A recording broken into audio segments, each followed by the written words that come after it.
From the Holiday Ice Arena in Sewell, New Jersey, it's Gordon Conference Hockey on this Thursday afternoon.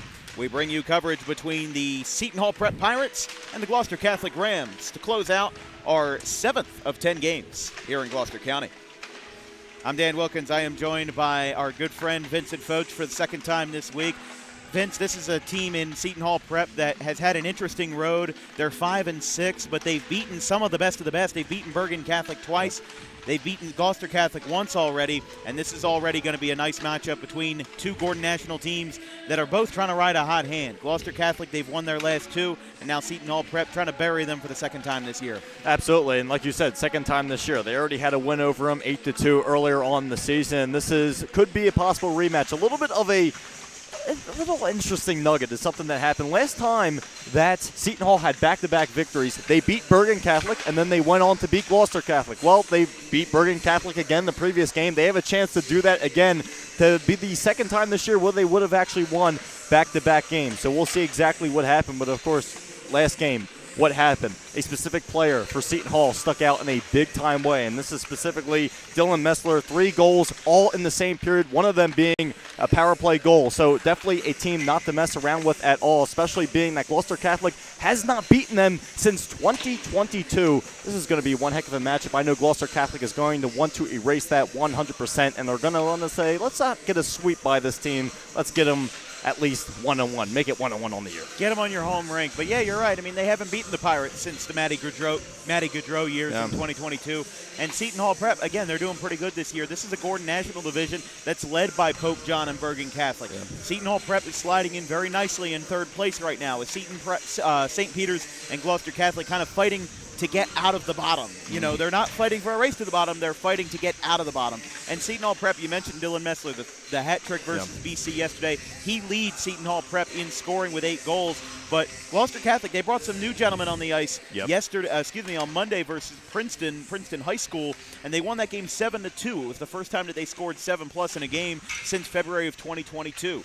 So it's been a while since Gloucester Catholic's had this kind of stability on this team, and they're going to try to ride what was a struggling first half into a successful second half here versus Seton Hall Prep. But the player I want to watch is Sebastian Lavini. He's not starting today, but he had 2 goals, his first 2 in his career versus Princeton, and he's just a sophomore. There's so many freshmen and sophomores on this team. GC is starting Nolan Doyle today on the right wing. He's a freshman who's picked up a handful of goals this year already.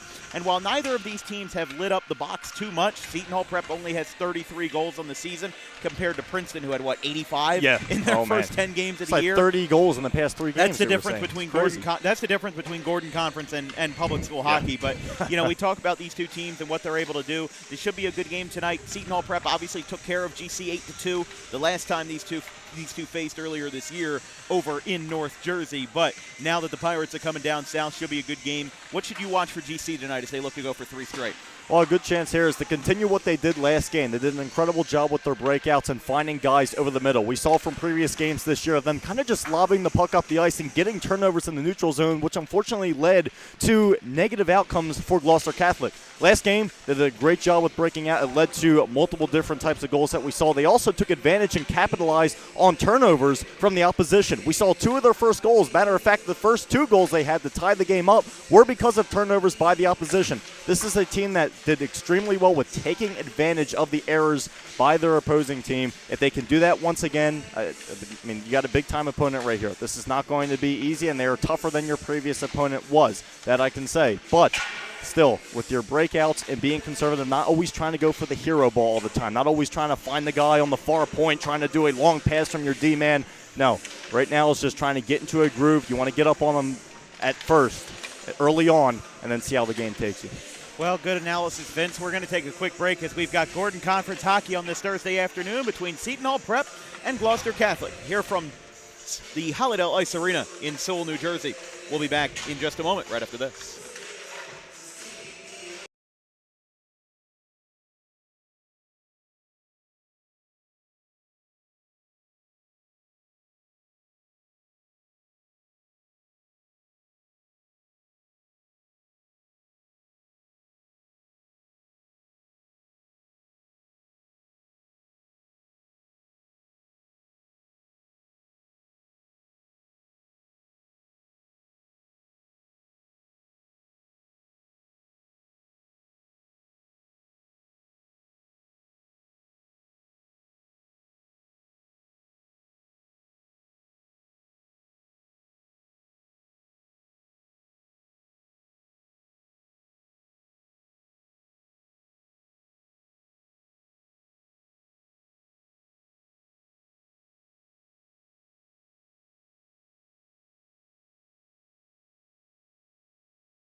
Welcome back to the Hollydale Ice Arena. I'm Dan Wilkins, joined by Vincent Focht on the call, Ben Wilden on the production this afternoon.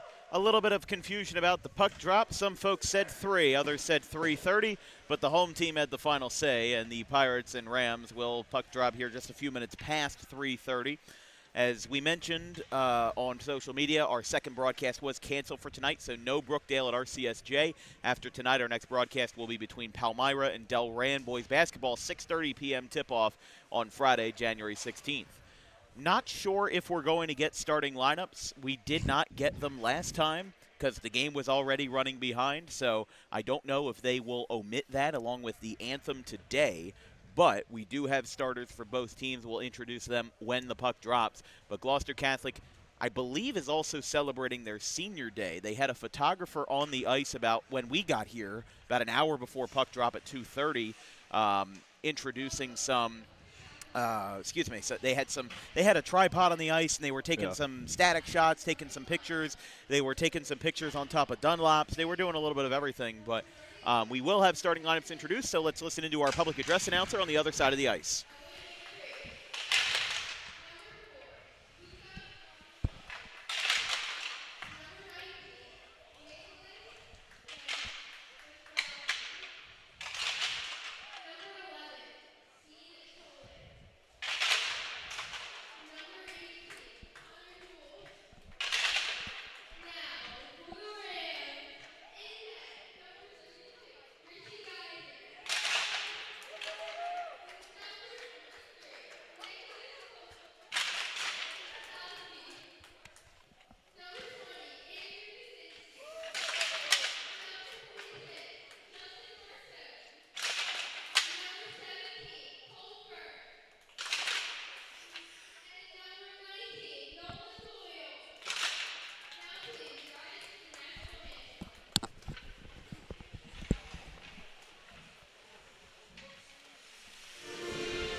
Starting lineups have been introduced. We're almost ready to go here from Gloucester Catholic, or I should say from Gloucester Catholic's home rink, because for those that are unaware or those that may be watching from, a neutral standpoint, it should be noted that for Gloucester Catholic, they are almost 20 minutes off of their home campus. So if you go to Gloucester Catholic High School in Gloucester City, we are not all that close to there, but a lot of these teams have to play at, these somewhat neutral sites because of geography and because there's not a whole lot of hockey rinks out there.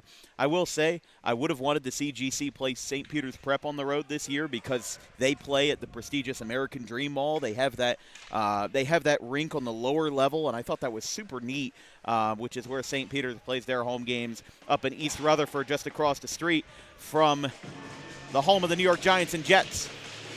We're getting ready to go. Seton Hall Prep versus Gloucester Catholic on this Thursday afternoon. We're underway. Seton Hall Prep with first possession from Luca Montanari. As this now goes on the right side.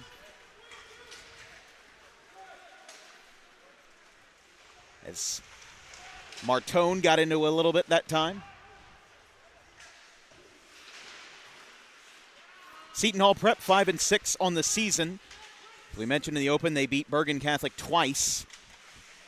Gloucester Catholic 3-7, coming on a 2-game win streak, beating St. Peter's Prep 5-1 on the road, and then Princeton 7-2. Seton Hall Prep with possession as Gloucester Catholic tried to dig that one out. It's Connor Jewell tries to wrap it around as Gudzinski went for the dive, but he didn't get anything on it. Now on the left wing, the defenseman wraps it around. Owen McCree back to Braden McCree, number 3. No, that's number 7, Dylan Messler. He was that player that we said we would watch. Hat trick in his last game versus Bergen Catholic. A 4-1 win for the Pirates. On the left side, right in front of the GC bench, it's McCree.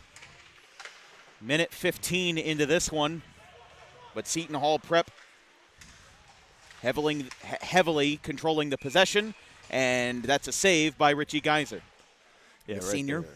Oh, sorry about You're that. good. Dan, sorry about that. We're getting it's into early. the groove. We're right? fine.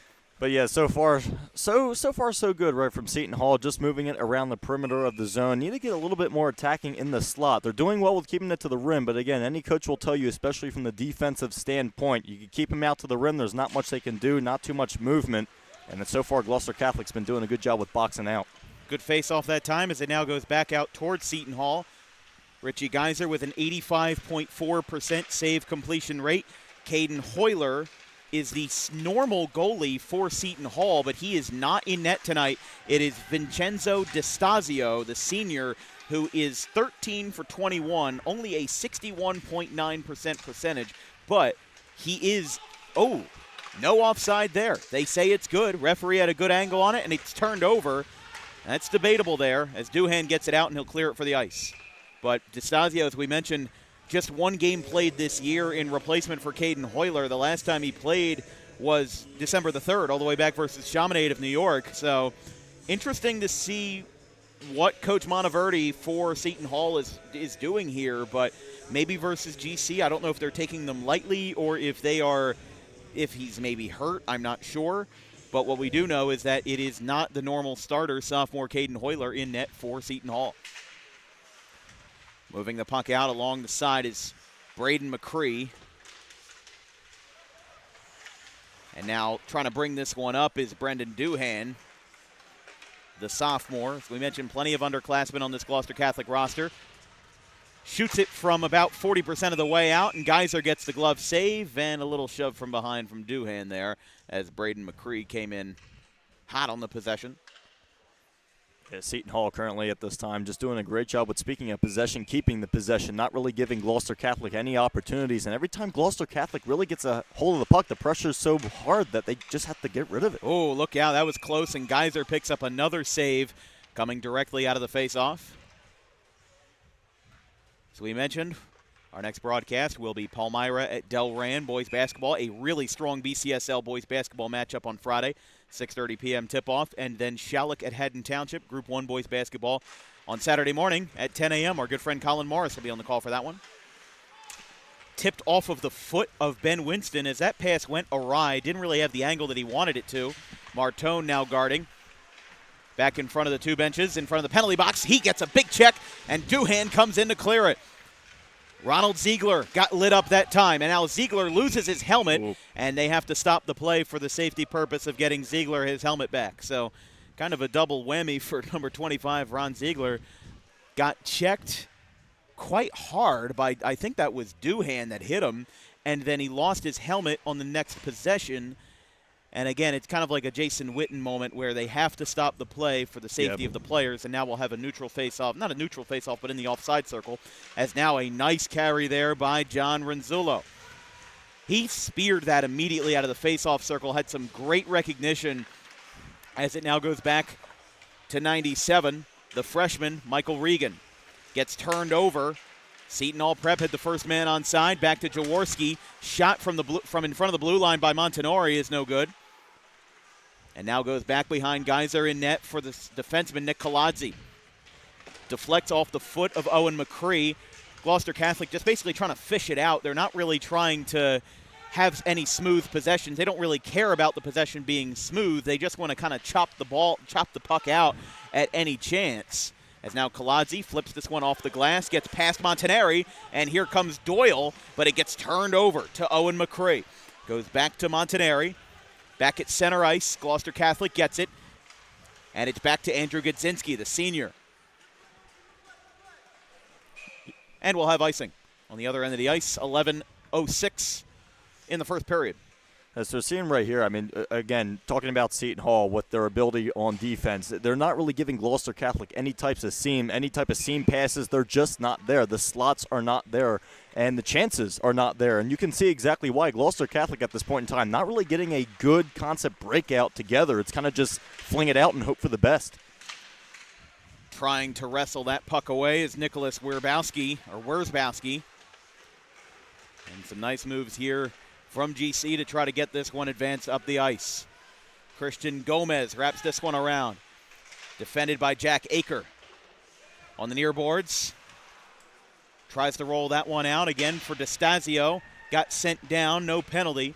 Stays alive. I don't think that was tripping, but they'll keep it going. And Seton Hall looks back, tries to find a man as Jewell ran out of room. Now the shot misses to the left. Jewell still has possession, or that looks like that's Wierzbowski back there, and it is.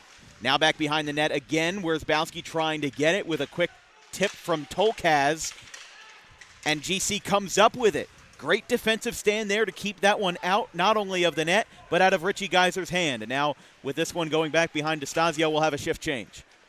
Back at center ice, continuing to move this one up. Flying in. Wow, that stick went maybe 10 feet in the air, and he lost it.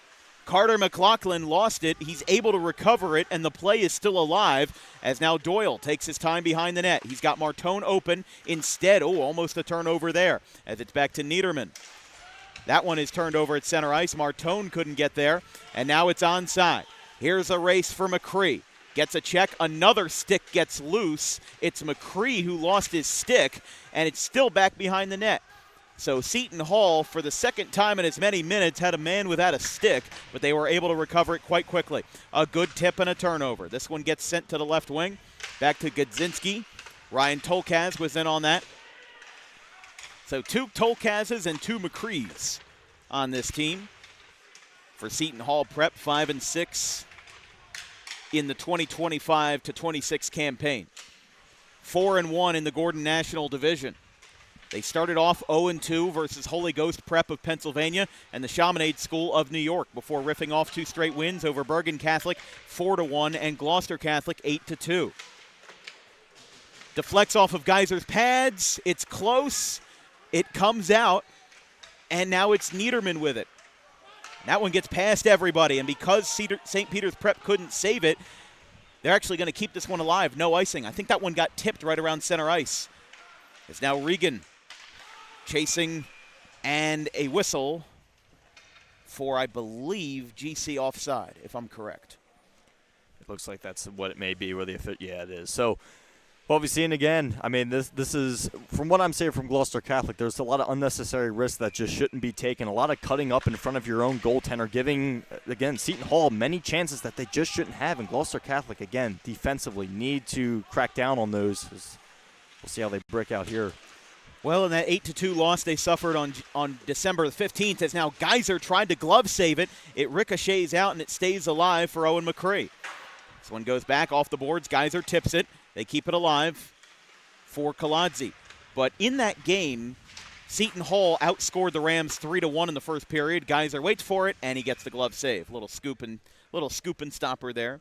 But in that 8-2 win, Seton Hall scored 7 of their 8 goals in the first 2 periods, 3 in the first, 4 in the second. Gloucester Catholic had a goal in the first and a goal in the second as well. At that point in time, in mid-December, Seton Hall Prep was number 10 in the state. Right now, they're number 7 in the state. And again, I don't think anything will change at the top of the rankings. I think Del Barton's going to be in that regard pretty much all year, as there's a nice flick. That was a good move there, coming off of the face-off by Dylan Messler. Obviously, he knows what he's doing, coming off of the hat trick versus Bergen Catholic just yesterday. A quick turnaround for the Pirates. But Messler making himself known here in the opening minutes of this one in a scoreless game. That one gets turned around. Geyser flicks it up off the right pad. Kaladze guarding hard with Jaworski. Goes back down for Renzullo. Back out to the left defenseman in McCree. Dumps off a pass, flicks it up over to Montanari. Montanari guarded by Kaladze, or by Gadzinski rather. Ooh, some kind of level-headed sticking there as it goes back out with Seton Hall taking their time. Left side, Messler spinning around outside of the face-off circle, back in front of the blue line. Shot, missed. Geyser was able to get the save. That one is tipped up. I think it either hit the crossbar or it just hit off the glass. Either way, a complicated shot. Back over to McCree. Center for Montanari. Montanari takes his time, tries to shoot it through traffic, and it gets blocked, and GC's able to clear it. Regan gets the clear, but there's icing as the freshman was able to bring that one down the ice, but at the cost of the offensive possession. I mean, I'm right here. I'm liking a lot what I see from Seton Hall. They're starting to get some traffic in front. They're starting to get some traffic in the slot, and they're not just working around the rim. We saw, well, not that long ago, we saw in the slot a cutting Jack Akers. So they're starting to get chances, and they're starting to find the passes. It's a matter of time. That one rolls behind the net there after the shot from Maximus McDonough, and Geyser gets another save. Let's take a look at that Gordon Conference National Division standings. Pope John 5-2-2, Bergen Catholic 7-4. St. Peter's Prep at 3-8, GC at 3-7, Seton Hall Prep at 5-6 going into this game. Again, their last win, they've been a little bit inconsistent. They're 3-2 in their last 5, but they have not won or lost any games consecutively. 4-0 win over St. Peter's to open up the new year. 6-1 loss to St. Joe's Montvale in the Gordon American, and they're right now running the table at the number 3 spot in the state. They're 8-1-1, and then you have Notre Dame of Connecticut. They won 3-2, lost 3-1 to Pope John. That's who Gloucester Catholic plays on Monday the 20th. That's actually Tuesday the 20th, and then Bergen Catholic 5-2 on Wednesday the 14th. This one is cleared out after a good defensive stand by the Pirates, and here comes Seton Hall. Just a man-to-man kind of defensive spot there as they tried outrunning GC. We've got a delayed. Excuse me, I thought they were going to go with the icing, but they had an icing warning and then turned it over. Hey, listen, I've only called about 8 hockey games. I can see Vince's eyes rolling every time I make a mistake. But hey, they were rolled, you know. Yeah, listen, I see the hand go up. Just had to make sure. But this one gets turned around. Here comes GC, the freshman, Michael Regan, on the left side. Tries to shoot it through traffic. Has a little bit of space on the left side. Dumps it off to Doohan. Can't get any clean space. And it goes back out to Niederman on the right. This one gets turned over again. Here comes Seton Hall. It's Ryan Tolkaz. Shoots and saved. Very nice save at the abdomen for Richie Geyser.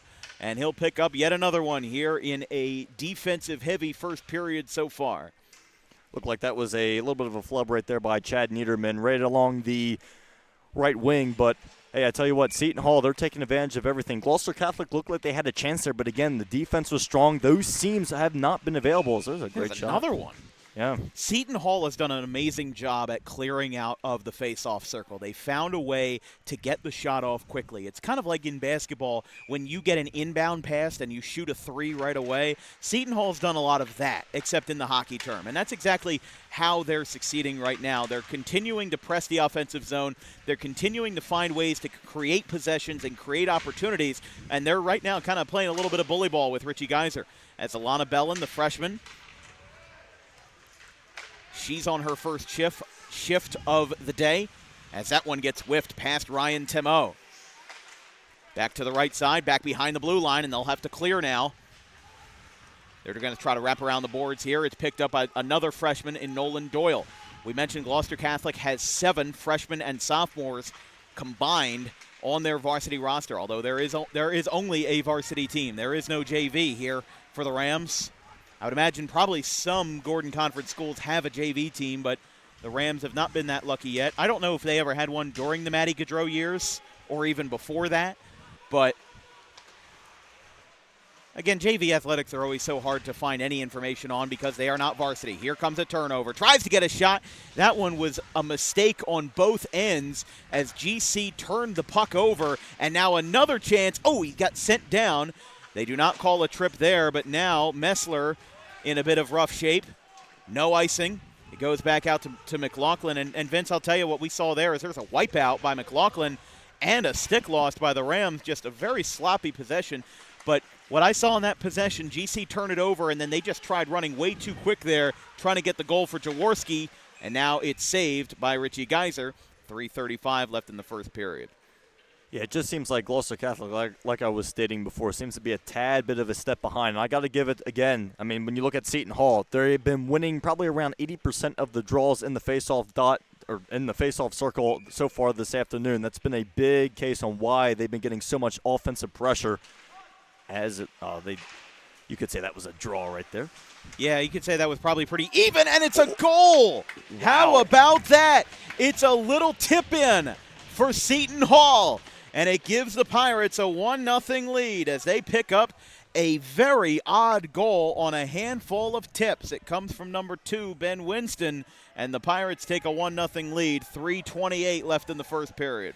I mean, wow, what a play. I mean, this comes back to you miss 100% of the shots you don't take, and this is something we're just throwing it right at the net. Any opportunity right there, and a little tip right there. Winston came up with it. It looks like it was thrown to the net by Braden McCree, but oh, man. Yeah, so McCree is probably going to get credited with the goal because he had the last touch, but still just great stuff there by Seton Hall Prep. I mean, again, those are the goals that you can't practice. You can't practice to have the puck take a magical bounce past Richie Geyser into the upper right corner of the net, and that's exactly how they got it, and Seton Hall Prep leads 1-0. And, again, that's just a direct result of Seton Hall Prep crashing the offensive zone. They have not given Gloucester Catholic any room to breathe, as there's some more checking right in front of the boards as Martone turns this one over, and it goes back to Tolkas.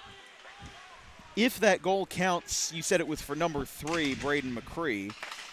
If that goal counts for him, that will be his first goal of his career because he is a freshman who only has 4 assists to this point, and Richie Geyser picks up another save. Yeah, it looked like it was a small tip. And when I was looking at it again, we'll have to look at it at the end of the period, see if that's what he'll be credited for, and we can always ask the scorers table what the official ruling is. But McCree had 4 assists so far in his freshman year, so if that's his first, if that counts as his goal, then it will be his first as a Seton Hall Prep Pirate. So congratulations to him as a nice, again, that is your catch and shoot, basically. You take that face off and you immediately get the first shot that you can face. Doesn't matter that it's through traffic. That's all they can get. Here's a one-on-one. Doyle can't get it. Gets wiped out. No penalty. We stay alive here. They call that clean. Now another man down. Getting physical here in the last 2.5 minutes of the first period here from Hollydale in Sewell. As this continues to roll for Braden McCree. Sends it out to the right side. Gets a check. Trying to get it, again, just something to go. As again, Gloucester Catholic gave up 3 goals versus the Pirates in the first period of their last matchup back on December the 15th as amidst Gloucester Catholic's 6-game losing streak that they have since gotten out of, as there's another shot from downtown by Owen McCree. Out of the right wing again. From the blue line again. I mean, this feels like me in NHL 25 where I'm just like, I'm taking all the deep shots that I can from just in front of the blue line and even outside of that, getting the first shot that you can off of a faceoff. It's a very aggressive offensive approach, but it's not allowing Gloucester Catholic to get any defensive zone set. They just kind of have to flail around until the puck gets stabilized, which it never does. So GC is really just not in the best situation here versus the Pirates, and maybe this is why they scored 8-2 versus GC the last time they played. I don't know for sure. But we're now down to a minute in the first period. We are not sure yet when the intermission will be. Usually, for those that are unfamiliar, we have had about 80% of the games have the cut of the ice after the second instead of the first. It's funny, we were talking to some Seton Hall Prep players outside of the locker room, and they were asking an employee, about the cut of the ice as, Seton Hall – they sent Messler into the net. Geyser's got to kick him out of his house. 30 seconds left. But they were saying that, Messler's coming up a little bit gingerly. Another big hit. And back out to Niederman. Shoves another man in McDonough.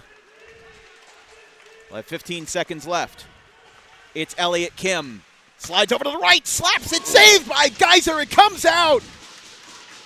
The shot from Kim denied. Jaworski's back on it. Geyser flailing on his back. They're going to run out of time. And that's the end of the first period. Niederman not too thrilled with Christian Jaworski. They'll have some words over it. They're still going to have some words over it. Refs are going to separate him here. And again, there's more to this as, again, things just boiling over a little bit at the end of the first period. Nothing we haven't seen before as Seton Hall Prep will go to their bench and Gloucester Catholic will go to the locker room.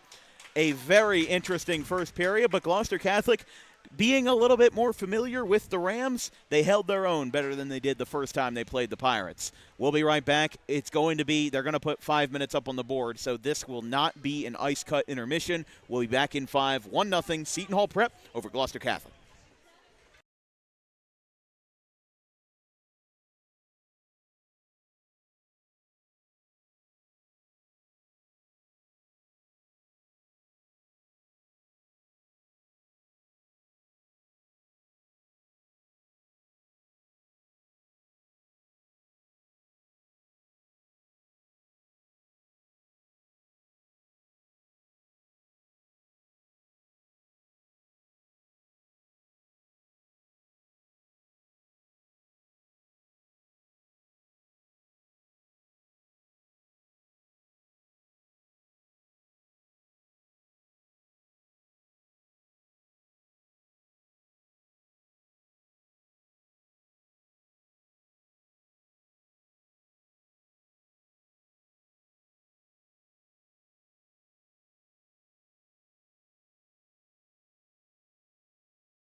Welcome back to Holiday Ice Arena. I'm Dan Wilkins, joined by Vincent Foch on the call. Hanging in there with a 1-0 game here between Seton Hall Prep and Gloucester Catholic. Vince, this has been an interesting first period. The intensity didn't really heat up all that much until the very end, but we've seen some fireworks. We've seen a goal that got tipped in by Braden McCree, his first career goal as a Pirate, and we're now back underway in the second period. Interesting first period, you'd think? Yeah, absolutely. I mean, it's been one-sided, I have to say that, but Gloucester Catholic kind of found their aggressive side at the end. They're already getting some shots off with Luca Montanari. Open look. Messler tried to get it, just missed on the left side. Back over to middle. Almost got past Jaworski. Now on the left wing, Jaworski has it again after the pass from Owen McCree. And that one goes out. Looked like that hit the net and went out of play. But here we go once again with Seton Hall getting the good pressure. I mean, we talk about the goal by McCree. That was something that was not expected at whatsoever, as they were doing an incredible job with finding the man in the slot, finding the seam passes, moving the puck. I thought the first goal that they would score would be a lot more prettier, but no, it was a puck that was just flung towards the net. Again, you miss 100% of the shots you don't take. It was a little bit of a flubber, but it doesn't matter. If he has traffic. Yeah, Seton Hall Prep, they have been really good at these face-offs. They have had lightning-quick reflexes, and they have been able to get shots off really quickly on those face-offs, and that's exactly what makes them great. That's exactly what makes this a great game to watch, is that Seton Hall Prep, they're going to fly in. They're going to be aggressive. They're going to take some hits that, you know, they may or may not be looking for, but right now, Seton Hall Prep, they are dominating this offensive zone. I'd say like 75% of the offensive possession has been on the Pirates, and they have done really well at that. There's another shot. Weaving through traffic, didn't get it there. And again, that's just another example of what we've been able to see here as we've got whistles. Net. Net got rattled out a little bit. But again, just using that move by Sean Tolkaz as an example. He was able to weave through at least 3 or 4 Gloucester Catholic defensemen, find his way to open space, and if not for a strong goalie in Richie Geiser, that would have been a goal. And a weaving goal at that would have been incredibly, artsy, if you will. But we resume play as now Geiser out on the right side, trying to keep as much of the net closed as he can, as Ben Winston out on the left side on the blue line for Jack Aker. Back over to Tolkaz, Ryan Tolkaz, that is. Doyle, the freshman, guarding behind him. Out on the left wing. Goes over, spinning, shooting, scores! How about it? He scored number 1 just a few minutes ago, and he opens up the second period with his second. Braden McCree, the freshman, gets a nice little spin to go. And the Pirates lead it 2-0. Well, you want to say it again. McCree in the right spot at the right time and was able just to bury it. This is the pressure that I was talking about from Seton Hall, being able to have Gloucester Catholic constantly out of position. Gloucester Catholic during that whole time in the defensive zone was not staying with their points, leaving constant Seton Hall players wide open. They were able to find the seams, find the passes. There goes your goal. Now it's up 2-0. Pirates lead 2-0 in this one as they look for their second straight win. They look to have their first streak of consecutive wins since December. As let's take a look at that replay there. I just missed it. That's my bet on that one. But you get the point. I mean, this is YouTube. You can rewind, DVR, whatever you may have. But, no, I mean, listen, McCree has had 2 very crafty goals today. First one kind of fell into his lap. That one was all him. He was able to give the Pirates a 2-0 lead here at the Holliday Ice Arena. It's 31 degrees outside, not much warmer indoors here at the Gloucester County Arena. As Seton Hall again dominating that offensive zone with Ronald Ziegler. Gets turned over to Bobby DeTurk. DeTurk passes off the boards, goes back to Winston. And again, Gloucester Catholic just needs a lucky break here. They almost got that turnover as Nolan Doyle was pressing hard. No whistle, no icing as that puck was tipped. Back over to Ryan Temo. From in front of the blue line, they get it to the center, and it goes in. How about Seton Hall Prep? They've got some wizardry for getting into the net. That is their 3rd goal that ends up being a crafty one at that. Seton Hall Prep goes up 3-0 on a very interesting goal that time. I believe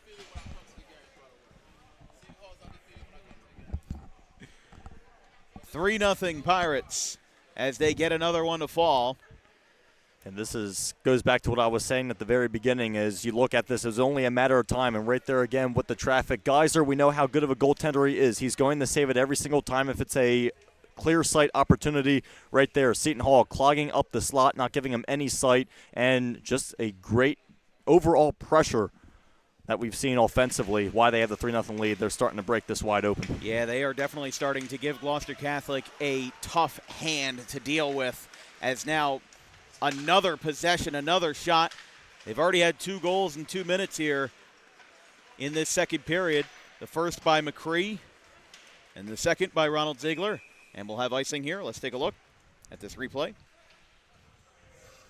So just looking at it again, seeing if we can stop it before we get back. Again, on the right wing, you can see that move, trying to move in from the center line. He spun it around, brought it back out to the center. That's where that goal went. So that is going to be for number 16, it looked like, Elliot Kim, if I'm correct. And the Pirates continue to hold a 3-0 lead. But Gloucester Catholic, I mean, listen, this is going to be a tough opponent. We knew it was going to be a tough opponent, and that's exactly what we're seeing here as they continue to struggle versus St. Peter's and their offensive lines. As this one does get turned over, it goes back with a nice move by Doohan. They shoot, gets tipped up. Looked like that got blocked by McLaughlin. Still spinning around here with McDonough. And another turnover. Still holding on to it is Jaworski. McLaughlin out towards the center. Tips it. Doohan gets it, but it's back to Messler, who misses wide right. Jaworski out on the right wing from the center. That puck got tipped again off of Geyser's face mask, and he's able to keep it in. Rolls back out for McDonough. Just, again, really good offensive placement here by Seton Hall. As Messler moves over. A nice little ghost dump off as the shot missed by Jaworski. He's had 3 shots on goal here in the first 2 periods. Tipped over to the right side. Shoots off the leg again. And now you got a sticking frenzy here. Still trying to get it out. Working through heavy traffic. Niederman tries to get it out. No cigar on that one as he got wrapped up by Winston. Gets turned over again. And this will be cleared. Waiting for the ice. And we'll have icing here. 10-17 left in the second period. This broadcast is brought to you by Harper Driving School. Over 90% of students who take their New Jersey State driving test with Harper pass on the first attempt. Book an appointment at Suite 4 of the Total Turf Complex in Pittman, 614 Lambs Road, just minutes from Route 55. And just minutes from the Hollydale Ice Arena. We've got 2 more games with Gloucester Catholic after today, unless any more get scheduled. They have a 3-game homestand. They play Pope John on Tuesday the 20th, and we're going to have a whistle here.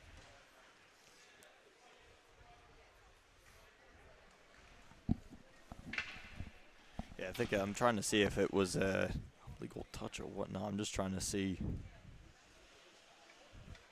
Yeah, not sure exactly, but Gloucester Catholic will play Pope John on Tuesday the 20th, and then the Haverford School of Pennsylvania on Monday the 26th. That is our last regular season home game with Gloucester Catholic, again, unless any others get scheduled.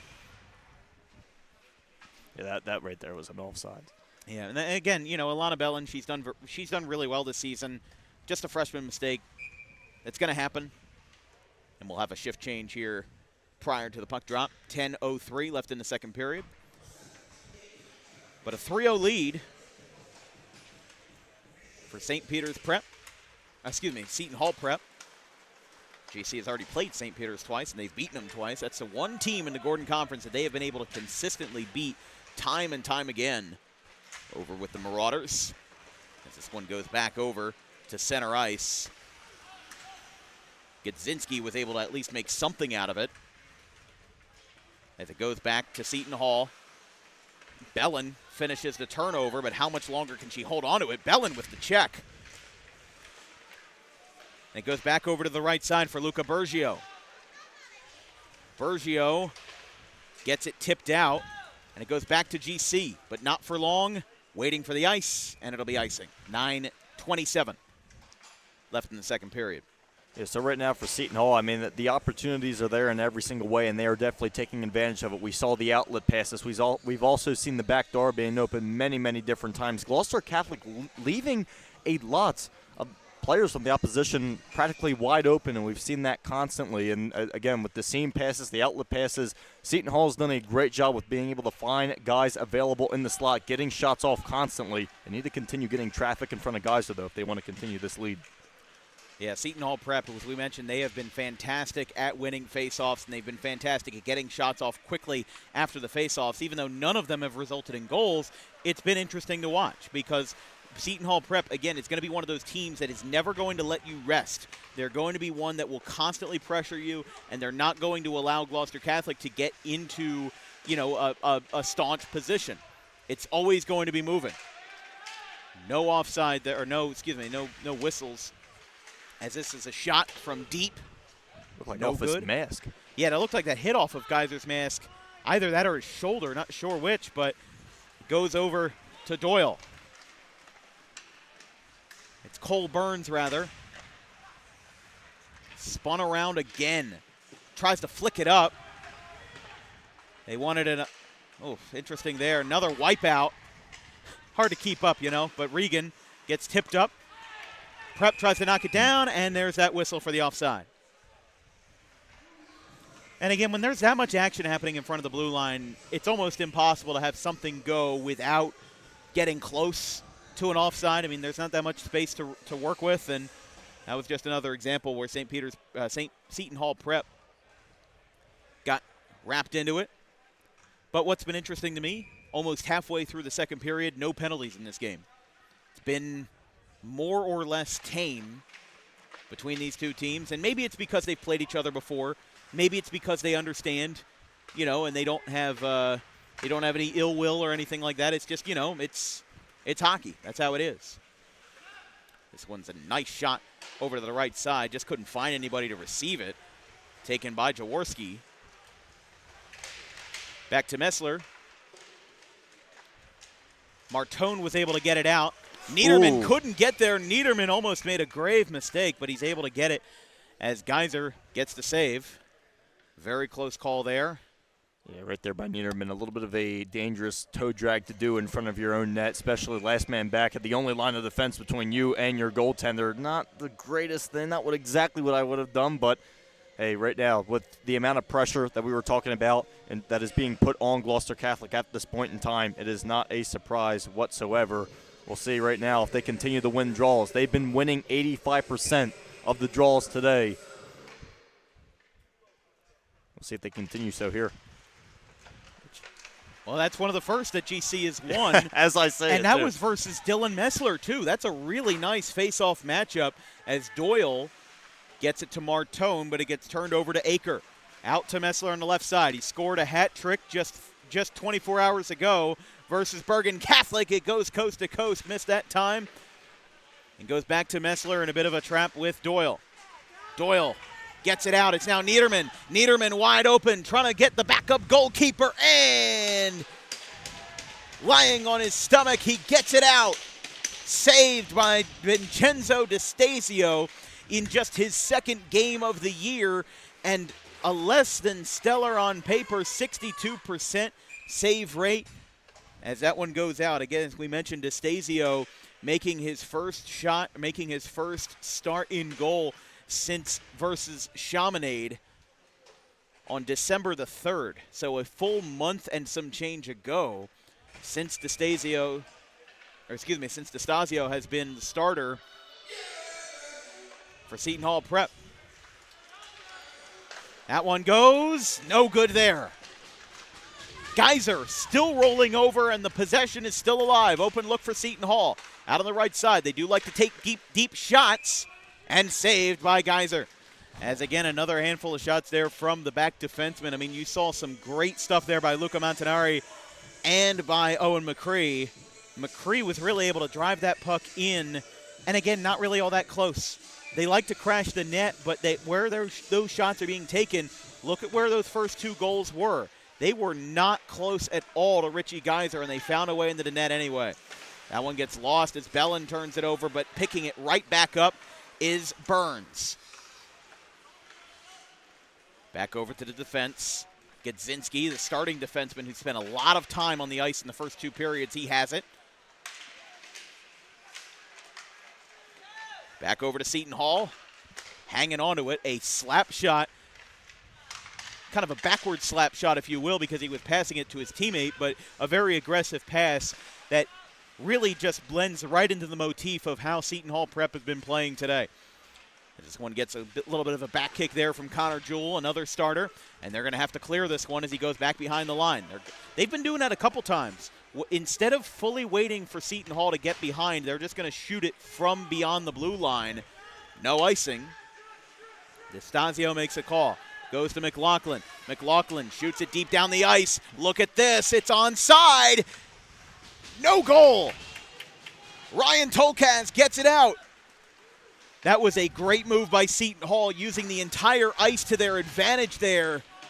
Kind of like catching a lob down the end of the floor, but instead they don't get a goal out of it. There's another man down for GC. They're kind of 4-on-4 right now as Tolkaz trying to get the toe drag in front of the net. It's Bergio, and it's back to Braden McCree. Now everybody's caught up after a little bit of a scuffle there in front of the net of DeStasio. Gets tipped up a few times, goes back down for Doyle. Doyle in front of the second blue line, tips it up, hits off of the glass of the penalty box. That was a close call, almost hit his bench as we've got under 5 minutes to play in the second period. This one turns around, back to the center. Shot too high for the freshman Doyle. Already with a goal or 2 this year for GC. Scored his first versus St. Peter's back on December the 10th. Geyser tips it up, and he's able to get the glove save at head level. Great stuff there by the senior, Richie Geyser, and the score remains 3-0 with 4:34 left in the second period. This broadcast is brought to you by the South Jersey chapter of the National Adult Baseball Association. 20 teams, 4 divisions. You don't want to go anywhere else for men's baseball in South Jersey as registration is open for the spring of 2026. Visit South Jersey NABA, NABA.com for registration information. Almost got another slap shot from point blank range right in front of Geyser there. It was taken by Elliott Kim. Kim has it again. A little bit of a misdirection, trying to lead Doyle astray, as now they'll take their time. It's Winston. Back to Aker. Gets tipped and turned over. Back to Gloucester Catholic. But now it's cleared by Aker, who's back in his defensive zone. Gets tipped. Regan has it. And another turnover. Gloucester Catholic just not able to hold on to an offensive possession long enough to get anything satisfactory out of it. They shoot it on the 45-degree angle. Back to Doohan. They wrap it around the inner boards on the left side. Oh, big cross up there. Niederman's going to send him down. They're trapping him down. They're still going at it. There's still something going on down there. And as they got tangled up, the referee saw it and they didn't call anything. They're going to let these boys play as that one rolls off of Geyser on the shot by Winston. Oh, another big one. I mean, again, Niederman's that physical guy. He is the guy that he might pick up a couple of penalties here and there, but he is going to defend his guys. And that's exactly what he did right there as Niederman still getting tangled up with Ryan Timmo. This one's brought out. Gloucester Catholic with a move. DeStasio doesn't challenge him, and it'll be icing. If we look at that again, it kind of looked like when Niederman did the hit originally, Temo, when he went down, he was holding onto his stick. That's kind of one of those moves where it's like, he's still attacking me, trying to get the official's attention.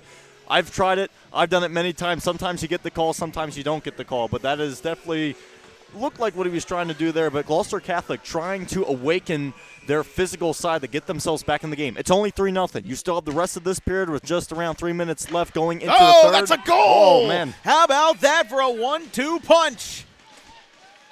Seton Hall Prep lets another one fly, and it comes from John Renzulo. A 1-2 punch with a slap shot from very close to the goal. And Seton Hall Prep making up for lost time with their third goal of the period. It's 4-0 Seton Hall. Well, bombs away. This is a shooting gallery and something where we've seen again. Seton Hall, constant, not letting up whatsoever. That one was near to the left slot, but, oh, what a play, what a play. They're not backing down whatsoever. No. And, we were going to mention it before the goal happened that Gloucester Catholic's best games have been where they have been the most physical. Those both games versus St. Peter's Prep were where they were most unapologetic. They kind of played the bad boys, if you will, as there's another chance. Guys are still staying strong as Renzullo has it. But Renzullo looking for back-to-back goals. That's his second of the year. He has 8 assists and 9 total points. A Seton Hall player is hurt. That's Messler. Messler immediately started to grab his face mask as if he got hit.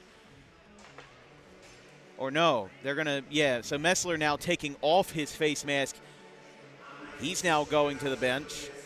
But with 2:24 left in the second period.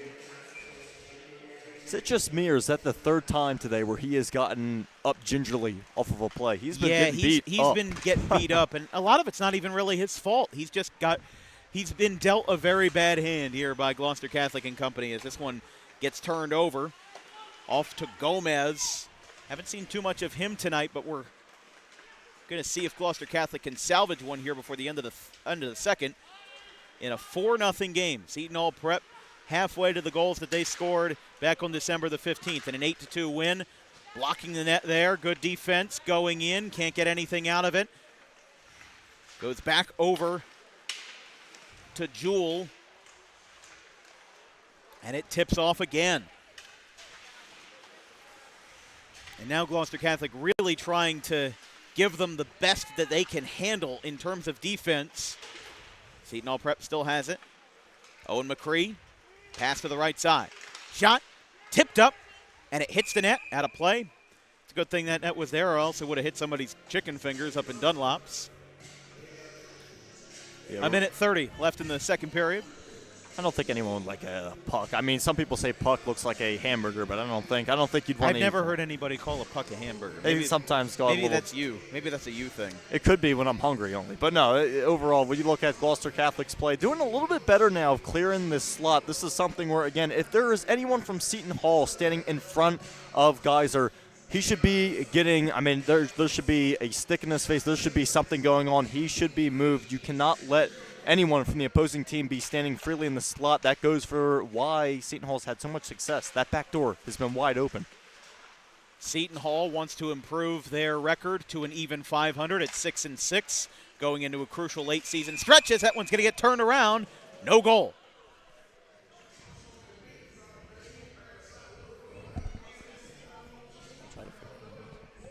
Yeah, just kind of got wrapped around in front of the net there. Are they saying that or is he having helmet issues again? Richie Geyser has his helmet off, as you mentioned.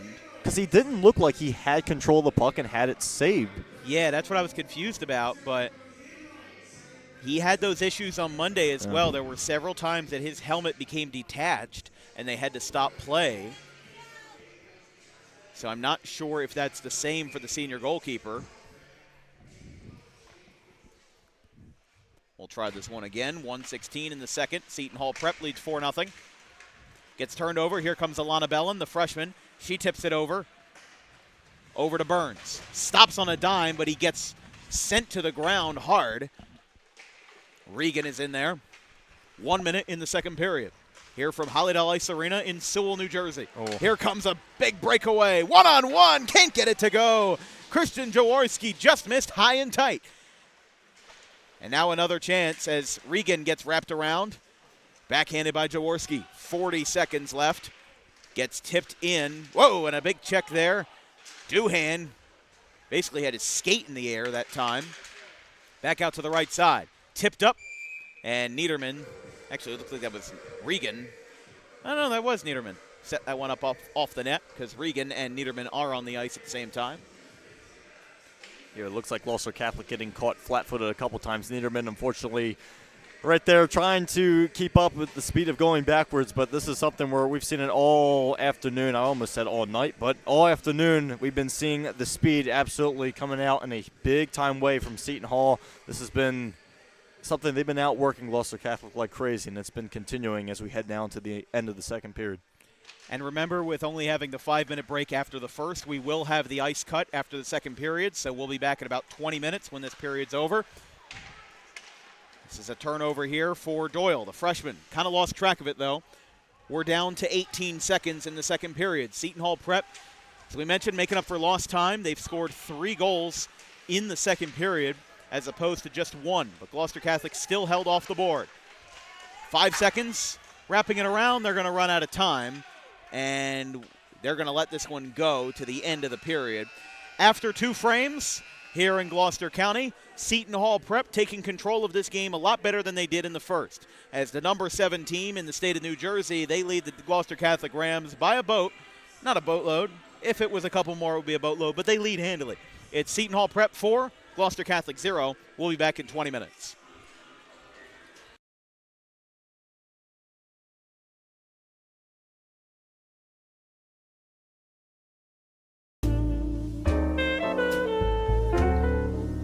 May is Mental Health Awareness Month.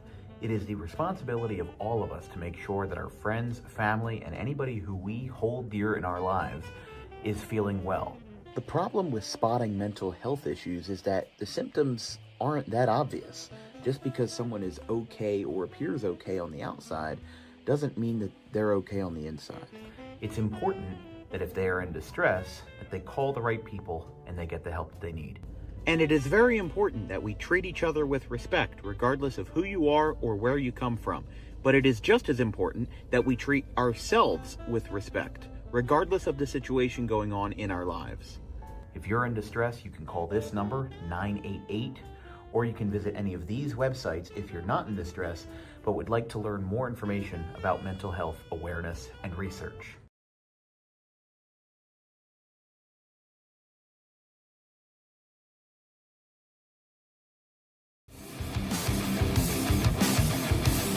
Book Dog Pro Wrestling for your next event or outing for the greatest action that New Jersey Pro Wrestling has to offer. Any place, any time, any setting, Dog Pro Wrestling will bring the action to you, and you won't want to miss it for moments like this.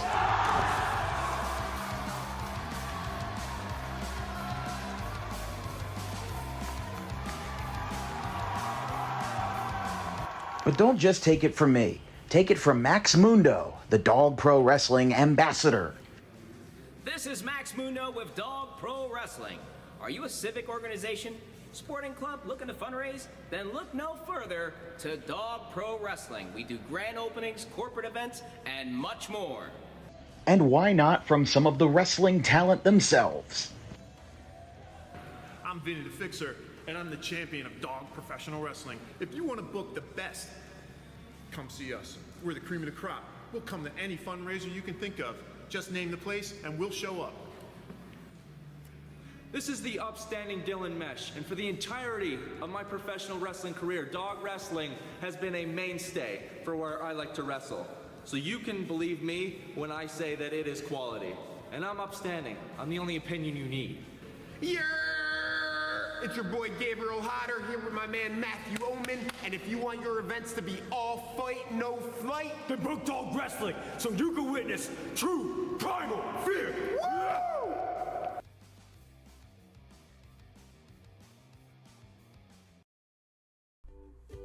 In life, the road ahead is full of possibilities, but to navigate it safely, you need the right skills. Harper Driving School is the premier driving school serving Gloucester, Salem, and Camden counties. With experienced instructors, many of whom are teachers in local schools, we are dedicated to your success and will help you master the road with confidence. With an over 95% success rate of students passing their road test on their first try, you know your student will be in good hands while embarking on a huge step of their young adult lives, all while avoiding the lines at the DMV and getting insurance discounts. We chose Harper, and so should you.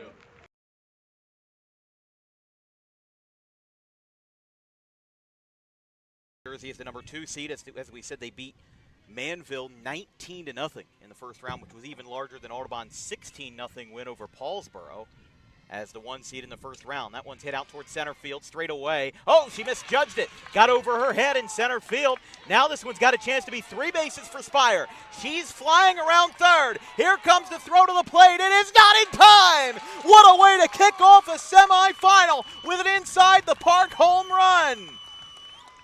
Emma Spire, who will take her talents to the Great Danes after 2026, lights up the scoreboard with a fly ball that got misjudged in center field. And it gets past everybody. Graham will go back to position with no goal scored.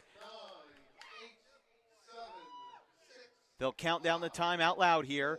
Out to the left. One final shot, and it gets through. How about a buzzer beater? How do you do? It's a lead extending goal for Justin Lewis. Ogley to end the day for Luke Pokrovsky. Little pop-up, first base side, he calls for it. And for the first time in 33 years, the Charlotte Cougars will hoist the trophy and face Middlesex on Monday. 4-3. Cougars win it. And in the battle of green and gold, the trophy stays true with the visitors. What a finish. And Shalleck will pack their bags for Middlesex and the Blue Jays when the weekend turns around to Monday. Jeppelite, he's, again, one time leaving the bases loaded is frustrating enough. Doing it twice in a row. Oh, how about this? Line drive. He's throwing it around the infield. They're going to throw him out at first. He's out. I have never seen that before. That is a 5-4-3 ground out because the third baseman thought he caught it. The home plate umpire said no, so he threw it around the infield and then got the out at first anyway because the batter thought he was out. The batter stopped. The third baseman thought Everybody he caught stopped. it, and it touched. Doubleheader reached first on an error in the first at-bat of Game 2. This one's lined into center field. Slider going over. He dives. Did he make the catch? Yes, he did. Ryan Slider makes the catch. Not on a slide, but instead on a dive. 2 away.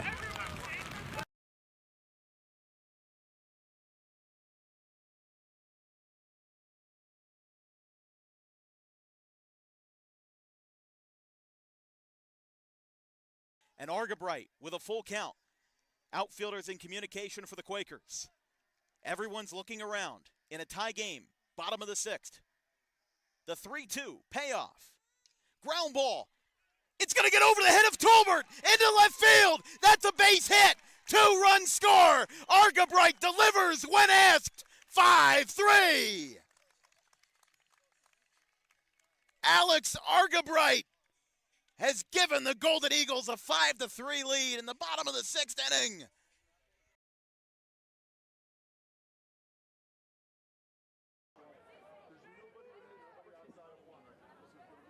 So after the holding call to be 1st and 20, as now rolling out to the right side, he's got a little bit of room to run on a QB rush. He's going to get a first down. There's no flags, and how about this for 61 yards?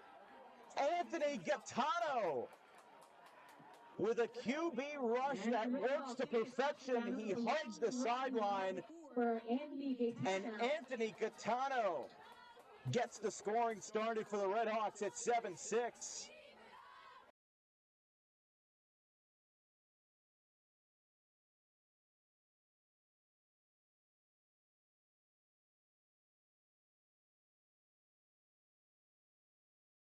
Two minutes remaining. 4 fouls on St. Joe's. One more and it's a bonus, which would greatly help Gloucester Catholic. The moving graveyard! It's a 1-point game just like that! This place is going nuts!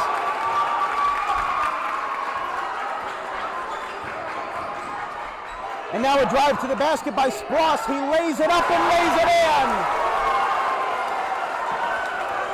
St. Joe's has 2 timeouts remaining. Gloucester Catholic still has 3. Here we go. Mascaro pulls up. He goes for 3. 6 points. Jack Mascaro has tied the game with 90 seconds remaining. How will the Wildcats respond with a miss of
Welcome back to the Intermission Report here from Highlight Ice Arena at Gloucester Catholic.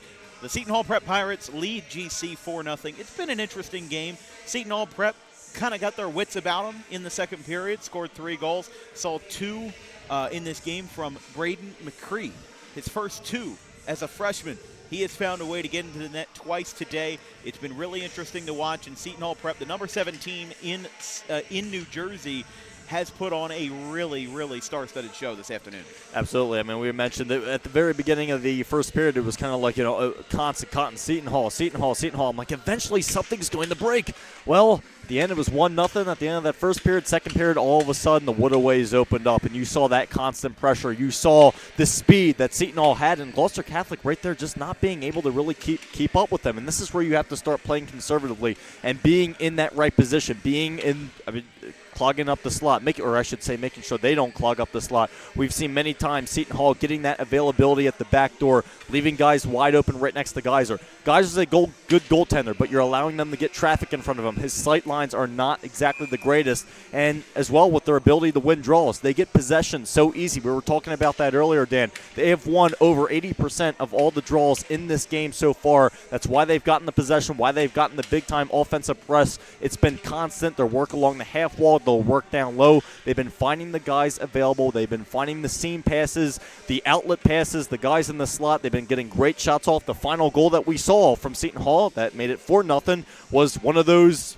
perfect plays. Available, beautiful slap shot. Nothing Geyser could do about it. They're getting the goalie moving, and Seton Hall, again, capitalizing on every opportunity possible. As for Gloucester Catholic, well, it's one of those just trying to keep up. You need to stay in position. You got to stay up top with the points because Gloucester Catholic, I noticed many times, are collapsing in their own zone. They're getting caught, and all you see from Seton Hall is they're kind of doing that squeeze motion where they're getting them tighter and tighter and tighter, where Gloucester Catholic's pretty much stationary. They're standing still, and they've been caught flat-footed many times. It's kind of just one of those things. It's like a Venus flytrap. As it closes, it kind of strangles, and then next thing you know, another goal. Yeah, that's been an interesting thing, but we'll take a quick break. We're going to flip this back around for period number 3 here from the Holiday Ice Arena.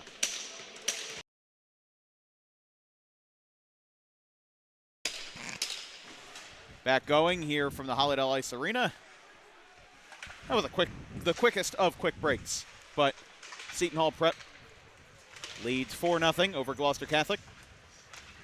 As Michael Regan, the freshman, has this one. So the new cut of the ice after the second period. We're back rolling again. As we mentioned, Seton Hall Prep has really dominated every offensive zone with another chance there for Sean Tolkaz. As it goes back over to Chad Niederman. Niederman working through 2-on-1, trying to get it through traffic. Regan was there. Niederman or Regan couldn't come up with it. Goes back behind the net. Luca Montanari is there. Sends it over to 18, Connor Jewell, one of the starting forwards. This one now goes back to Gloucester Catholic as they'll get the shift change going after the turnover.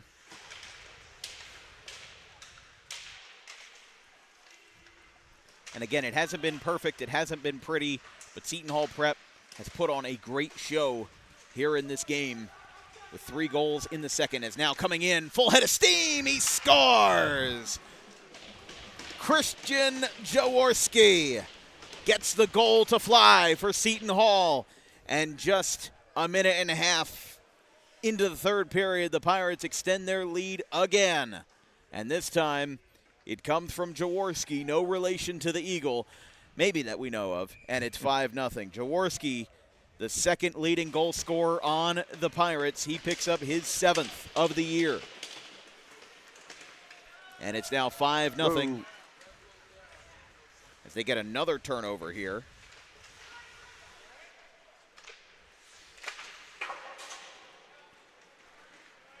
This one tipped down, no icing. Yeah, right now we see the Pirates acting like Pirates. They are taking over the entire defensive zone right now for Gloucester Catholic. Jaworski cutting in right there. It was one heck of a fly up the ice, I should say. It's showing off the speed. Another save by Geyser after the shot there. This broadcast is brought to you by the Dangerous Adrenaline Wrestling Gladiators, or Dog Pro Wrestling, New Jersey's premier pro wrestling organization, with high-flying events and nonstop entertainment throughout the Garden State. Visit dawgprowrestling.com for more information. 13:07 left in the third period. 5-0 Seton Hall Prep.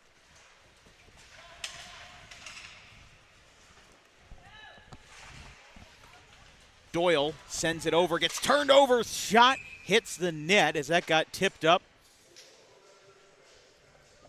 Kind of a tough draw that time, but again, Seton Hall Prep, they've got their wits about them. They found a way to get that shot off quickly, skipped off of Geyser and went up into the net. Here on the other end of the ice.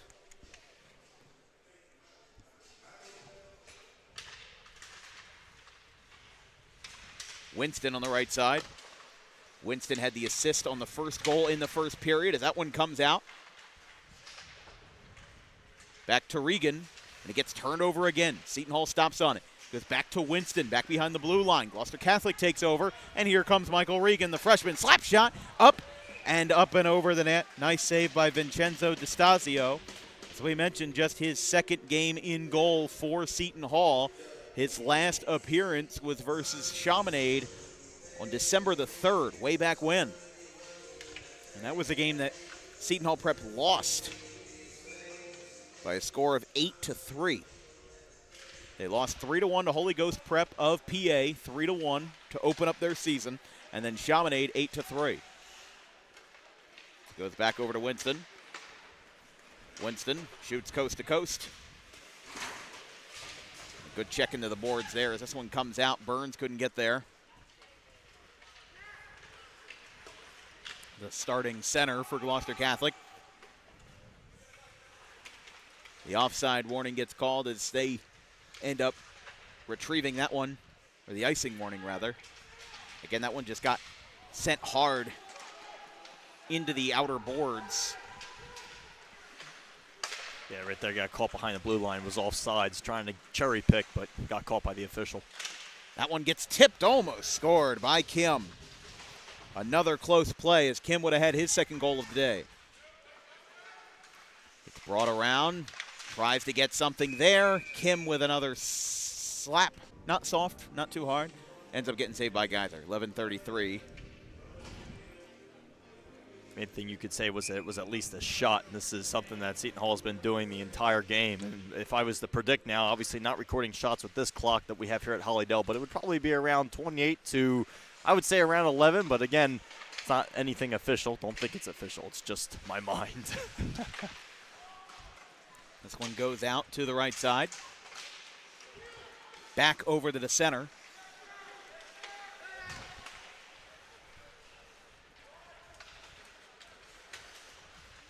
As these guys continue to move, Seton Hall Prep has had such a easy time getting to Richie Geyser, but getting through Richie Geyser has been a different story.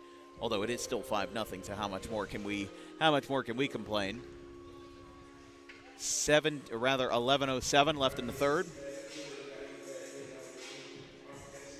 And overall, I got to give it to Geyser. He's been coming up on his end with those saves one-on-one. But there's only so much you can do. That's the one thing. It gets tipped up, goes past both benches, over towards McCree. Back over coast to coast. Goes up to Jaworski, looking for his second. Tries to get the 1-2 punch with Mesler in the middle. Again, a little bit shocking Mesler hasn't scored considering he had 3 versus BC, and it goes up and over. Again, another close call there. As Gloucester Catholic getting tangled up, DeTurk couldn't get any space. And it goes back to Seton Hall. Top of the center, couldn't get anything there. And it goes back to Mesler. He's held on to the puck for a lot. Just hasn't had any luck in getting to the net. Except for now, Dylan Mesler. How about that for an announcer's jinx? Dylan Mesler, 3 goals versus Bergen Catholic just yesterday. He adds on another, and it's 6-0 with 10:10 to play in the third. Yeah, right there. Once again, that's an absolute setup, being alone down low, and that was that backdoor at work there once again. It was an incredible pass. I'm trying to see the number. It looks like it may have been by Jack Aker. I'm trying to see. I think that was Jaworski who passed it to Mesler. It's his 9th goal of the year. And Seton Hall Prep adds still another. It's now 6-0. 10 minutes to play in the third. Here in the final period of play. Seton Hall Prep with a win will improve to 6-6. Their road ahead. They play St. Augustine. So funny enough, they have to go right back here on the 19th to play St. Augustine at 3:05 p.m. And then they play Pope John on the road on the 21st. And then they have a 2-game. First of all, 4 of their last 6 games are at home. They play the Hun School on the 26th, Wyoming Seminary on the 28th, and Malvern Prep of PA on the 29th. Geyser couldn't get the glove save down. Puck stays in possession. As we mentioned, those Hun games and Wyoming Seminary games are at home. Malvern Prep is away, and they play St. Peter's and Don Bosco for their last 2 Gordon Conference games. We've got icing, a slow icing at that. But then they close versus the Hill School of Pennsylvania on Thursday, February 5th at 3 p.m.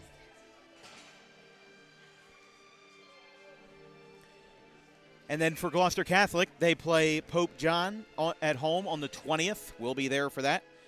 And then Haverford at 3:05 on Monday the 26th. And then they close out the season with a 3-game road trip. Marlborough on the 27th, Princeton Day on the 29th, and the Hun School of Princeton on the 5th. So both of these schools still have to play the gentlemen, the Pirates from Princeton. As this one rolls over to the side. Martone is there, gets turned over. Going to get an offside warning here as they're going to just let him clear. Again, just trying to let him go. As again, continuing to move it up the ice is Niederman. Sent behind him, and now the puck is loose. Back at the center. And now back behind the second blue line, working coast to coast. Winston is going to get in there. Slap shot. Oh, he got drilled by Martone as he was making the shot. Couldn't get it to go. GC, turnover. Onto the right side, it's Burns. Hugging the Prep sideline over towards the bench. It's saved, and we've still got some guys tangled up. Guess they got their shoestrings tied together as they'll separate. Burns, he dropped his stick. Wasn't too thrilled with that one. Yeah, it looks like just. Yeah, I can't imagine he's going to be too happy about that. Got a little tied up right there. It's been a little frustrating here overall, but now here's a chance for Gloucester Catholic trying to get the power play rocking and rolling. By the way, welcome to the penalty boxes. This is the first penalty that we have had. Oh, yeah. For the entire game. It'll be a penalty against, I didn't even notice that, it's Jack Aker. So, of what's been a very stable game in terms of penalties, it gives Gloucester Catholic their first power play. 2 minutes against Jack Aker. Oh, and a goal. Gloucester Catholic will not be denied. They're on the board, and it's 6-1. Scored by Chad Niederman. Yeah, right there. It's about, as Gloucester Catholic could be saying, it's about time right there. Niederman got called a couple of times. It's been a little bit of a frustrating day, not just for Niederman, but for this whole entire Gloucester Catholic team. Just getting a little turnaround right there on the circle. Quick snapshot, I should say. Tight side. Looked like it was top shelf to the right corner, but it was a bottle shot, and what a way to say, hey, we're not going to get shut out, not so fast. There is still some time in this game, just over 7 minutes, so we'll see exactly what Gloucester Catholic can muster up here. St. Augustine players are getting ready to get onto the process here. They're getting ready for the locker room. I believe they have a home game later tonight as well. Not sure versus who, to be quite honest with you, as that shot didn't go. Looked like Martone tipped it. Geyser's able to get it out, and he'll get the save. They're going to have to take the power play off the board because they have it on the scoreboard here, but the goal negates the power play. Yeah. So there is no power play. We are back to full strength. But for Niederman, the senior forward, that is his first goal of the season, his 4th of his career in 2 varsity seasons with Gloucester Catholic. Good little misdirection there by Montanari. I mean, to be fair, Gloucester Catholic is 3-7, and out of those 7 losses, they've only been shut out twice. That was Bergen Catholic on the 11th and St. Augustine on the 30th. Both of those were at home. So they definitely do not want nobody wants a shutout by any means. That's why you fight until the very last whistle, and that's a good thing that Gloucester Catholic was able to get one in. But for Seton Hall Prep, I don't think they just laid back. I think that was one of the first times that Gloucester Catholic had a true and fluid, solid possession all night as they tried another one. Messler gets one right back. Dylan Messler, his second of the day. Remember how we were talking about Dylan Messler hadn't scored yet?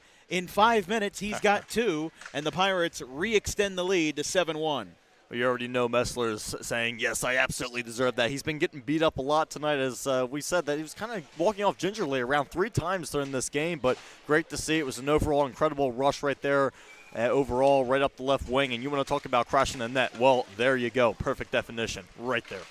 Niederman, the defenseman, sends it back around. Doohan is there. Wraps this one around. Niederman, again, just trying to spin and fire. Doohan. This one is tipped up. Back over to Seton Hall. Tries to wrap this one up. Couldn't get it there. And another move, they say he's onside. Shot, and a nice save. No ifs, ands, or buts from Richie Geiser.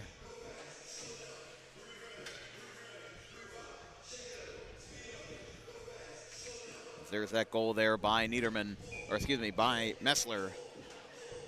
Gloucester Catholic with a loss will fall to 3-8. As we mentioned, they go to the top team.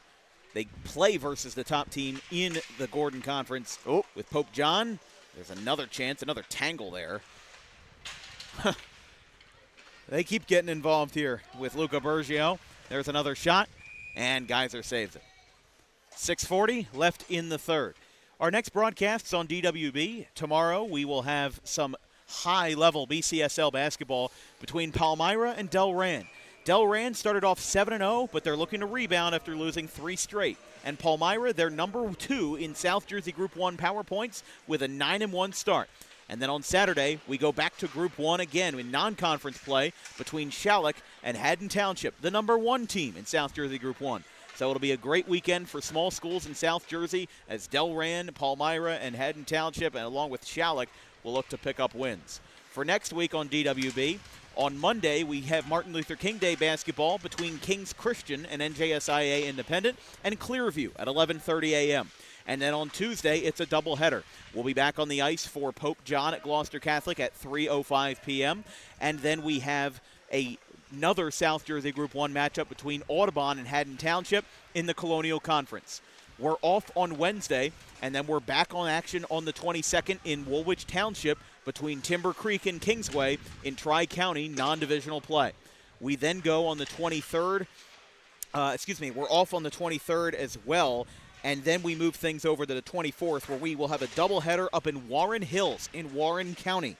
We will have a girls basketball game at 11 a.m. versus Bernards, or check that, versus Belvedere. And then the boys will play South Hunterdon at 1 p.m. on Saturday the 24th. One moves over to the middle, over to the right side. Just over 5 minutes to play. Geiser gets out of the net to take that one. As there's a check right behind the net. It's turned over, and now it goes back to Doohan, the sophomore. Tries to get a stick in there to disrupt the action. They do, and now they'll have to clear it. Shot from way downtown. That wasn't really a shot on goal. That was just a shot to clear everything as here comes another chance. He missed it. Wide open puck. Who's got it? Bellin is in there. And DeTurk in the middle of it. And this one now goes back over to the middle. Seton Hall Prep trying to clear. They do. They create some space. Goes back to Niederman. Niederman spins around. He lost it back at the blue line. Seton Hall, another chance to extend the lead. They do not. Missed wide by Jack Aker. Would have been his first of the day. Here comes another shot way downtown, top of the glass. Stays in play. Kind of lost his footing there as he tried to pass it off to Ziegler. Ziegler back behind the net looking for a wraparound. Shoots. Missed. Looked like that hit the back of the net. As now this one goes for Seton Hall. Ziegler with another chance. Too much mustard on that one. He loses it. More contact. Coming out again in a staunch defensive possession for 4 minutes to go in a 6-goal game. This is really interesting how far Seton Hall Prep and Gloucester Catholic are getting into it here. They'll have a one-on-one change, and Geyser after the tip gets it to save, and a great defensive possession by Gloucester Catholic ends in them holding on without extending that deficit. And this has been showing that great Seton Hall Prep success that we've been seeing absolutely all game, where their ability to not pass too much. They've been passing around the rim, but when the shot is available, they take it, and that is why the score is absolutely 7-1 at this point in time. Great job with controlling the puck, great puck movement, and great movement of Geyser, getting him moving side to side, having those available outlets there. 7-1 Seton Hall Prep. They've had some good performances this year, and this is another one as that one hits the net, and it's out of play. It's the first time this year, it's actually only the second time this year that Seton Hall Prep has scored 7 goals in a game, and the other one was against Gloucester Catholic. So there's some food for thought as Brian Monteverde and crew get ready to improve to 6-6. This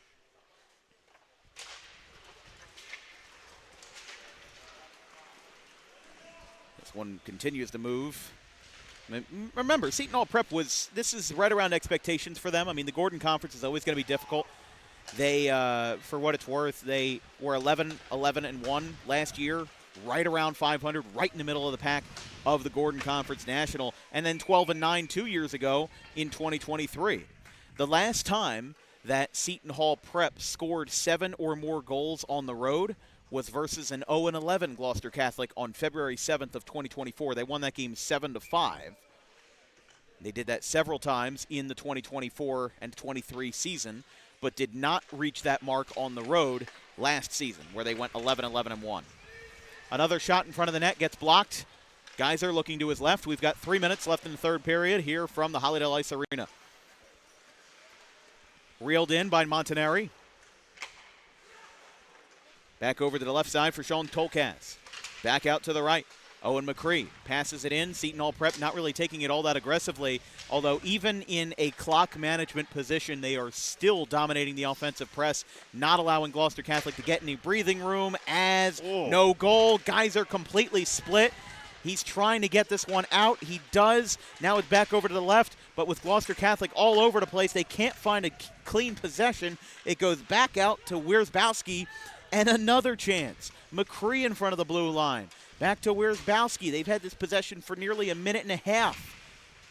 Doyle sends Wierzbowski to the ground. And again, they're just dumping it off to these guys as a slap shot from the middle. Finally ends a long, long possession as Sean Tolkaz shoots it to Richie Geyser, and he saves it.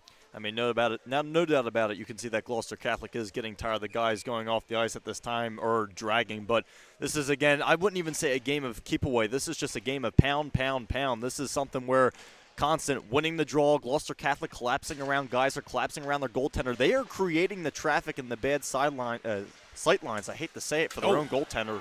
Yeah, Martone got sent to the ground there. We've only seen one penalty in this game. Gloucester Catholic has not committed a penalty at all in this game. The one was against Jack Aker, and they had a power play earlier in this period. And they average about 2 or 3 penalties usually a game, which is the surprising factor. Yeah, they've kept things a lot cleaner. Would you say that they've kept things cleaner, or would you say that the referees have swallowed the whistle tonight? I would say there were a couple times that there should have been a call, but, I mean, overall this has been something where just looking at it, one side has been a lot quicker than the other. Gloucester Catholic tried to get some of that physicality going at the end of the first into the second, but hey, Seton Hall just said, nah, not so fast. We're just going to silence you with more goals. That's exactly how they've had it. 2 goals for Dylan Messler, 2 goals for Braden McCree, and a handful more from the rest of the supporting cast, including John Renzullo, Christian Jaworski had one, and Elliot Kim had another. Gloucester Catholic's only goal came from Chad Niederman, his first of the year. Under a minute now here from Gloucester Catholic, here from Gloucester County at the Hollydale Ice Arena. That one gets turned over. It goes back to Ronald Ziegler. Again, Justin Martone's been getting beat up a little bit on this shift, and he's got it. 45 seconds left, and Seton Hall Prep does not let off the brakes. Ronald Ziegler scores, and they match their goal total from when these two met in December. They scored 8 at home. They score 8 on the road, and it's now 8-1 Seton Hall Prep. Yeah, that was just a nasty goal. Absolutely pulled it back and was able to get it top shelf in that top left corner. Beautiful. And it looked like he got a little bit of a bottle right there, so maybe we could say a bottle shot. I mean, I don't even know if they should be going for the goals here. The game's over. Let it go. I mean, unless goal differential makes a difference in your playoff standings, which to my knowledge it doesn't, I feel like it's a little bit running up the score. But, I mean, right now it's 25 seconds left, and they're still attacking the zone here, but they're going to try it again. Trying for a slap shot there. 12 seconds. Another slap shot from way downtown. And Geyser gets the save. Again, it's 8-1. I mean, Seton Hall right now is playing like they are behind 8-1. Yeah, I mean, a lot of players. I'm not at this too much point, of a fan of it. It's something where a lot of players start treating this kind of as stat nation. When I mean, at this point in time, you have to end up starting to respect your opponent and say, hey, let's get some sportsmanship in here. But I mean, Seton Hall, I can respect the fact that they are going to continue to play strong until the end, even though, again, it is 8-1. You're under 10 seconds. And now we got 3, but this game's going to end in a final of 8-1 as the ball got turned over one last time. That's a final here from Sewell. And, look out. We're going to have some trouble here. We've got a whole lot of trouble. There was a guy checked at the end. Seton Hall is clearing their bench. We've got multiple different situations here as that was what's going to happen. They scored a goal with 45 seconds left. The referees saw it coming. They sensed it, and they immediately got everybody cleared as a bit of an issue after the whistle. And it's a final score of Seton Hall Prep 8, Gloucester Catholic 1. So a blowout tonight on the road in Gloucester County. They're still going to go for the handshake line. This surprises me. I don't know if I want to go for the handshake line at this point, but a very interesting finale there as – well, it didn't end the way that Gloucester Catholic wanted it to, but after winning back-to-back games, they won versus St. Peter's Prep on the road. They won versus Princeton at home for their second home win of the year. This was not really what Gloucester Catholic was looking for. They were looking to take the momentum from the last 2 games and apply it to a very strong opponent in number 7 Seton Hall, but instead it ends in, one of their most lopsided losses of the year. Yeah, absolutely. And I mean, this is a good learning experience. I mean, you look at your December. You were 1-6 in the month of December. You were over 500 in January. Now you're currently at 500 in January, 2-2. I mean, this is a Gloucester Catholic team that continues to show fight. And I have to say, yes, they did get outplayed. They were the slower team tonight. But this is, again, a learning factor, something to grow from. They tried to get some of that physicality out. Again, as I was mentioning earlier, there was some of that physicality trying to enter the chat a little bit at the end of the first into the second period. But, again, you just look at the overall end result. Seton Hall did not give up. They kind of just said, okay, you'll get a little physical. We'll just be even more faster than we already were, and just continued to capitalize and capitalize. And by the way, this is their first time getting back-to-back wins since they beat the same 2 teams in back-to-back games. Bergen Catholic and Gloucester Catholic, they beat them both 12-9 and 12-15 in December. Or I should say that's more of the date, not the actual score. Right. 9th of December, they beat, and as well with the 15th of December, beat Bergen Catholic and Gloucester Catholic back-to-back. They just did it again here, and that kind of breaks a little bit of a back and forth or every other game where there was win-loss for Seton Hall.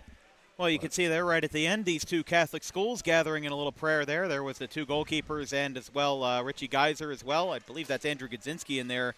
No, that was Justin Martone. So, again, it didn't end exactly how everybody wanted it to, but with these Catholic schools, nice to see them still gathering at center ice. We've seen that at almost every game between 2 Catholic schools this year, but a nice gesture. But, no, I mean, listen, Gloucester Catholic, this was not their game.